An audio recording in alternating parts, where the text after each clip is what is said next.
میرے جنازہ کے ساتھ کثیر لوگ شرکت کریں، میرے لیے لوگ دعائیں کریں، تو میرے بھائی آپ بھی لوگوں کی نماز جنازہ پر جایا کریں، آپ بھی بلا تفریق لوگوں کی نماز جنازوں میں شرکت کیا کرو۔ آج تم کسی کے لیے دعا کرو گے، کل اللہ تبارک و تعالی فرشتوں کے ذریعے سے آپ کے لیے دعا ہوگی،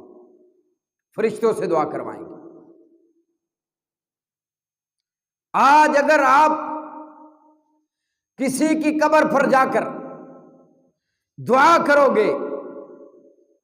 کل قسم اللہ کی تمہاری قبر پر بھی کوئی آ کے دعا کرے گا۔ اگر آج آپ اپنے بڑوں کی قبروں کو بھول چکے ہو، اگر آج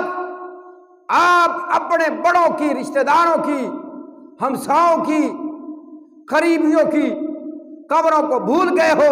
والدین کی قبروں کو بھول گئے ہو، تو پھر یاد رکھ کل جب تم فوت ہوگے، تم مرو گے، تم قبر میں جاؤ گے، تو تمہارے لیے بھی تمہارا بیٹا دعا کرنے نہیں جائے گا۔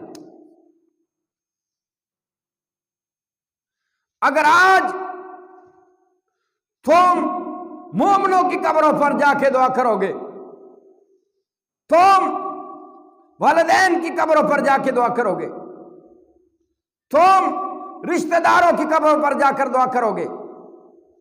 تم ہمساؤں کی قبروں پر جا کر دعا کرو گے، خدا کی قسم پھر میرا رب العالمین لوگوں کے دلوں میں آپ کی محبت ڈالے گا۔ پھر ہر بندہ جو بھی قبرستان جائے گا کہے گا یار یہ ہمارا ہمسایہ تھا، یہ ہمارا رشتہ دار تھا، یا فلاں تھا فلاں تھا، ہم اس کی قبر پر دعا کر کے جاتے ہیں۔